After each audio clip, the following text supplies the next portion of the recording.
Welcome to Centripetal Tarot. This is a weekly check-in reading. Thank you so much for joining and liking and subscribing and being a part of the channel today. I'm getting into some moon cards, and I'm going to take this as a moon reading because it's kind of a blend of a weekly check-in and the moon reading. We just are still coming out of some different, I want to say that Cancer was the moon. We had a Cancer moon and a Leo moon. And we came out of an Aquarius period, and this card comes up a lot in the readings that I've done all through February, the star. This is a big healing energy. It's ruled by Aquarius, and I wanted to highlight this card today and go into it for wherever you are on your healing path.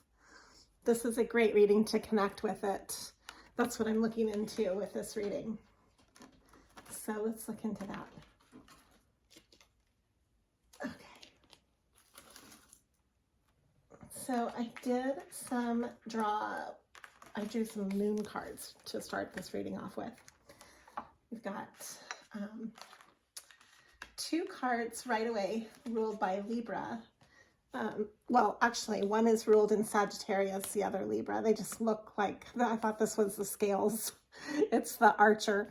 It looks so similar though. Look, these cards actually look a lot alike. Okay, so we've got, look at the bigger picture, and a win-win outcome a win-win is in forecast.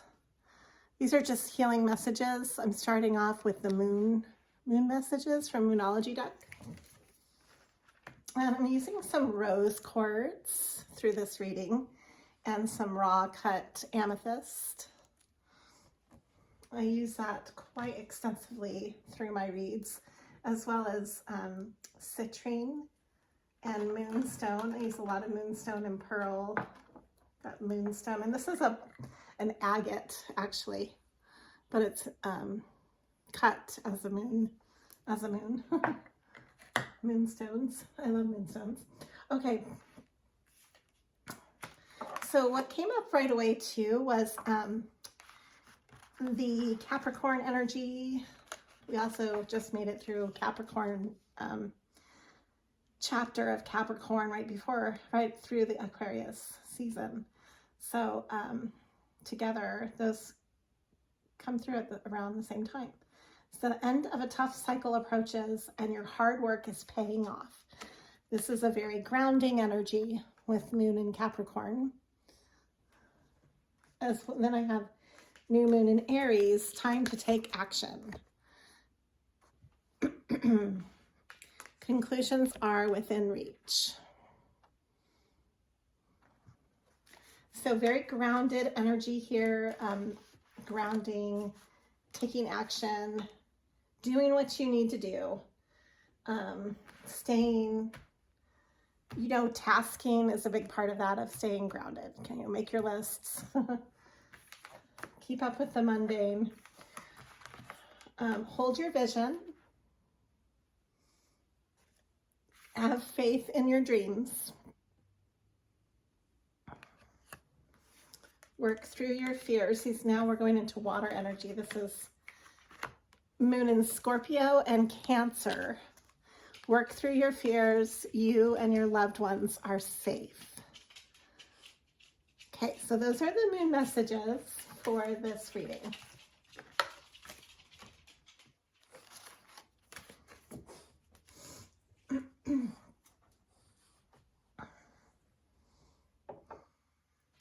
Okay, so I'm having so much fun with this symbology deck that I decided to pull it out again. And the first card that we're going to look at is this symbology of money. This definitely affects everybody on the earthly level. So money, we've got currency being thrown up in the air. And right after it, clothes, which I always associate clothing with identity.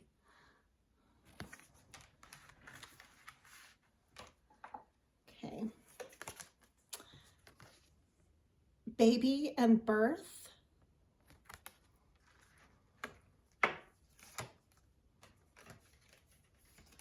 Okay, I'm going to do some free draw now. I'm not going to just take it right off the deck. Those three were at the top of the deck, so I went ahead and jumped right into those. Okay, these want to come out right away. This is intruders. I'm sure we've all had that dream where people are breaking into your house. This has a feeling of being in the dark on some level and being watched. Again, the travel card, cityscape.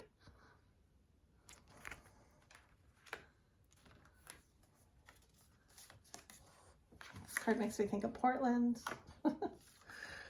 We've got shopping, which also makes me think of clothing, and then also of a grocery store. This picture looks like a grocery store. And so then I think about like choices. Stores in a dream can indicate what you want or think you need in life to be happy. That's interesting. This one is a really interesting card.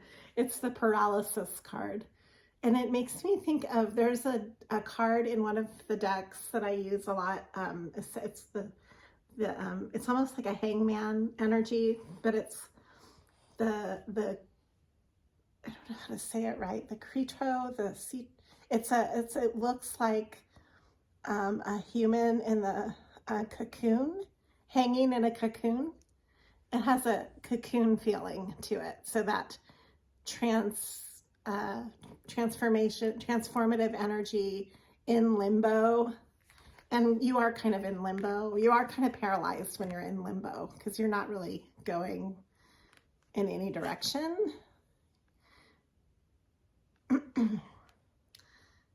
And it says here that dreams in which you can't move or speak can cause great anxiety.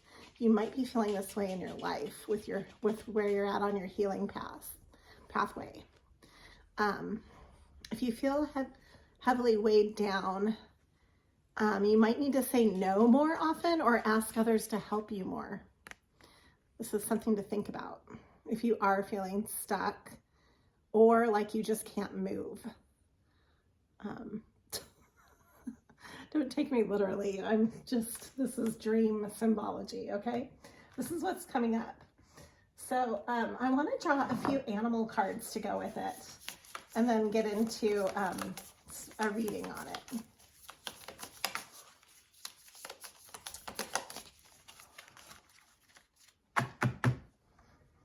Oh, wow. Okay, this is interesting together. We've got the vulture and the starfish. So the vulture to me is definitely darker. It's, almost like vampire-ish, taking from just what's convenient. It's the kind of feeling of taking from, like a drainage type of, like an energy vampire is how I read this. So we got that element. And then we have starfish, which is it's a renewing energy. Starfish are able to renew themselves, and they're very grounded and ethereal all at once because they are stars in the ocean. They're kind of magical when you find them, but they're on the ground renewing themselves. They are primitive.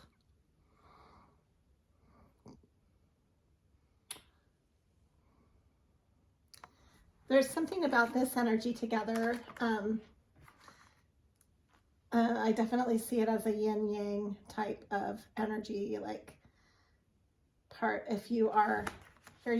in limbo healing, and you've got this ability to renew yourself, to sustain and to kind of rebuild. It's almost like that, you know how like starfish have that ebb and flow to them naturally too, when you run across one and it's on the ocean floor, it's in the sand, it's always kind of moving. Even if you pick it up and hold it in your hand and it's alive still, it has this like ebb and flow feeling to it. It's almost like a little hand. And then you have the vulture. The vulture is like a hand that grabs, and it's like a sticky, vampirish, it's different, darker. You know, it's preying on what it can take, and grab and like pick apart. It's like waiting on death.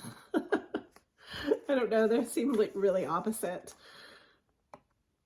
Some of this might be like a shadow energy. And then I'm gonna actually, these two are right below it, so okay, so I'm gonna do bottom and top of the deck too. Okay, and then this will be all I read of the animals. But this one I want to incorporate because it's the year of the rabbit right now, 2023. Supposed to be pretty lucky year, rabbit foot, you know, the luck. And rabbits are very fertile and very sexual, very creative and fast, curious, you know, they have like a energy of, they're domestic in some ways, I think, because they burrow. And they're cozy. And then you have the fish, which is also, the koi fish is a prosperity symbol. So that, I don't see this as a very fortuitous sign, these two coming out together for the year. Like an outlook. And then we have dragonfly, which is all about illusions. It's also the air. This is also the air, the hawk. Is that upside down? Yeah. So again, we have this, the hawk is very opposite of the vulture because the hawk has more of a leadership quality and but it's also preying on, could be preying on the rabbit. I mean, it's hunting, you know. So they're both birds of prey, but different energies for sure. Like the hawk seems way more honorable to me than the vulture, and more regal. So I see this as a higher mind, a higher perspective, one of maybe like a big picture perspective, going back to seeing the big picture. I see this more as opportunistic. And those are different energies. If somebody is opportunistic, they're not necessarily looking at the big picture because they're not considering the whole. They're considering what's good for them. Whereas a big picture thinker would be the hawk because it's looking at the entire landscape and it's assessing from the big picture. It's a totally different vantage point between the two.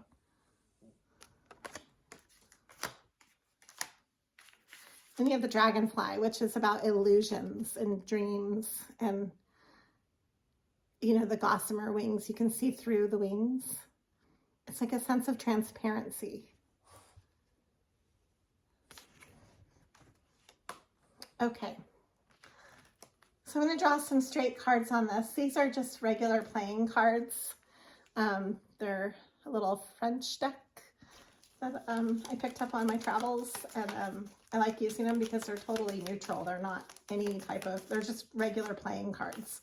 They're not tarot. They're not anything. I'm just going to go and translate them from the playing cards to tarot language. Okay, well, right away, this is beautiful.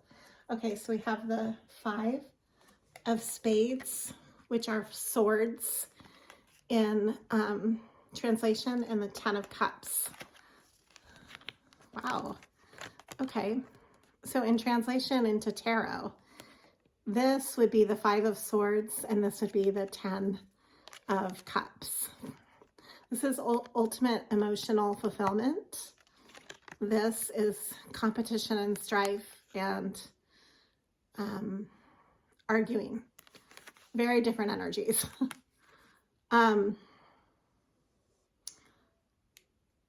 Let's see, let me make sure that I'm doing the right suit because I don't always use playing cards. So let me get back into that translation of those.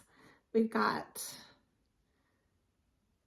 yeah, clubs, spades are swords, clubs are wands,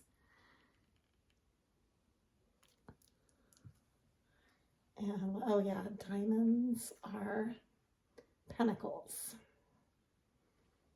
That's how I'm going to read them today. So we've got the butterflies here. That's another transformative energy from cocoon to butterfly. That's interesting together. I like this card though, even though it's the energy is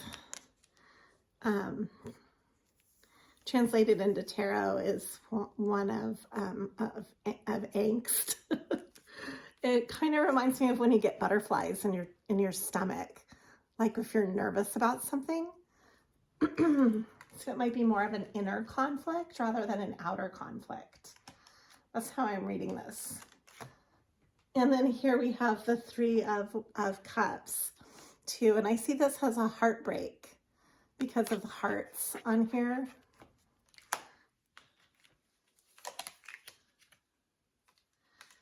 Then we have the 4 of Clubs. That's very stable. And the 6 of Diamonds, which is a very generous card. So there's a sense of generosity that wants to come through. That's how I'm reading this. I'm going to draw 2 more. I've got the 4 of Spades and the Ace of Hearts. It's really pretty together. These cards are really pretty. So this energy together, and then I'm going to draw like real tarot cards, not just playing cards, but this is a good base. So we've got this beginning feeling with, for the healing of the heart. I think the heart is becoming more whole with this healing pathway. And the 4 of Clubs, 4s are all about structure and stability.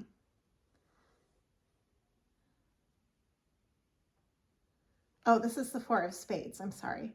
4 of Spades. Yes, so that is the 4 of Swords.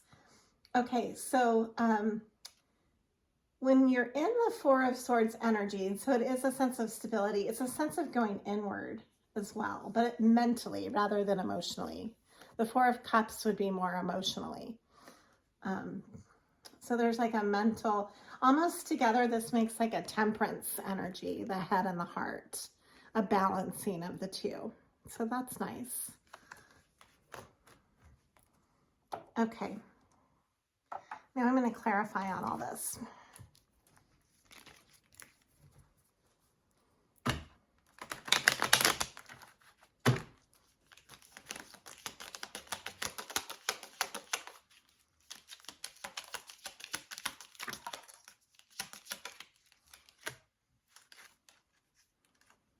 Okay, yeah, that's coming through.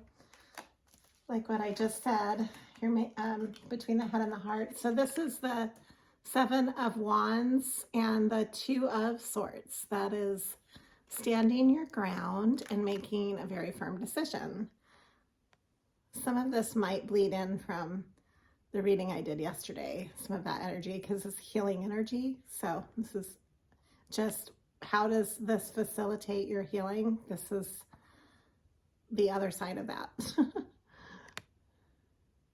How do you move yourself along on your path? You know what? This is going to apply to so many different situations. Again, the Hangman is coming out.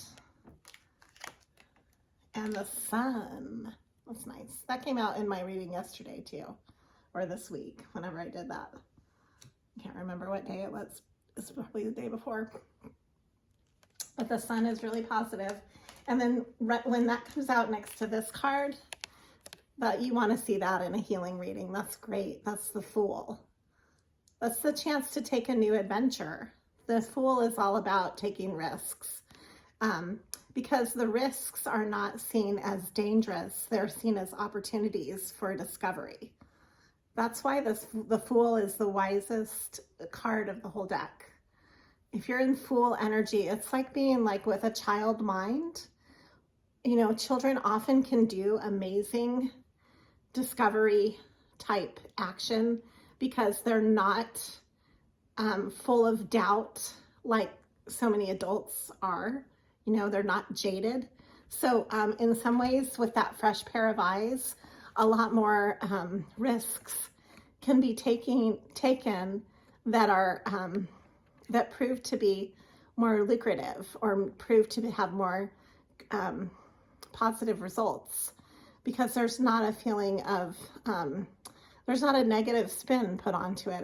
It's just like a fresh, innocent approach. And that is in the mind of the beginner mindset is so important to embody. That's why. Because then you're willing to take more risks and you can recover easier too. Because if you're not perceiving it as a risk, but as an opportunity, then you're learning. That's how you learn and grow.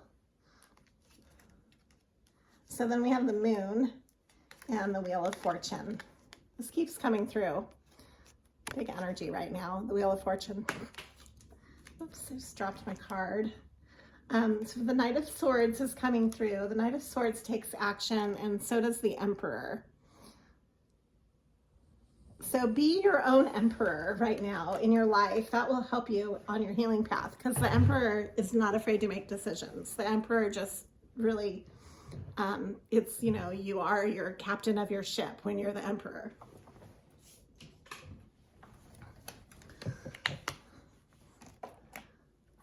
It's good to get into Emperor energy. I think everybody needs to embody that in their life. The Five of Cups. And here's the Star coming back through. So I'm going to wrap up the reading with this. So I have... I don't know if you ever watched Steve's Love Tarot. He's my all-time favorite reader on YouTube. So if you get a chance to check him out, the guy is hilarious. But he's very wise. He's really good at reading energy, and he's a little crass, but he's so funny. So he's very talented. I really look up to him as a tarot reader. He likes to say bookends. These are the bookends to this sequence, and then I'm going to end it on this. So we have the World.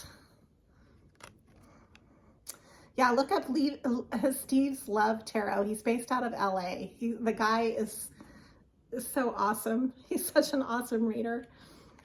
The World is it also goes with the Fool, this energy, okay, taking on the world. Don't be afraid to take on the world, because that's where all the new things, the new energy starts, the new discoveries. The Queen of Pentacles. So you're in a time of abundance. You can create your own abundance. You can stay grounded. This is good energy to be in. The Emperor with the Queen of Pentacles. That's really stable energy to be in. The Five of Cups. Don't let that hold you back. This could be a big obstacle card that you need to be aware of. This and the Hangman. This is holding back, but, you know, finding a new perspective on your disappointments, past disappointments. It's great to learn from the past and from your disappointments, but don't let them hold you back. Just learn from them and then let them go. If you need to do a burning ceremony, that's a great way to let your fears go. You know, you write them down and then you burn them and let them go into the air, just like, you know, literally give yourself a tangible ceremony for clearing it's a great way to do that. And then we're going to end with what we started with, the star.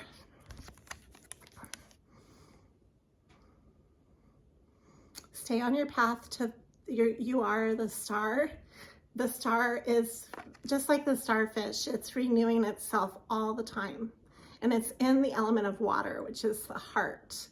It has a renewing heart, opening up, like if you are opening up your hand to the universe, like trusting whatever it has in store for you.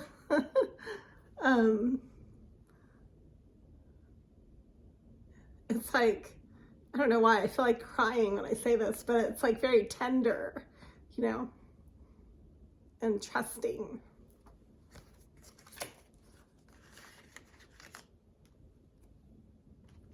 It's really beautiful. Okay. So that's it. I'm going to leave it at that. Thank you for joining or listening to Centripetal Tarot. Have a wonderful day and stay on your path to your healing pathway to your star. Follow your star.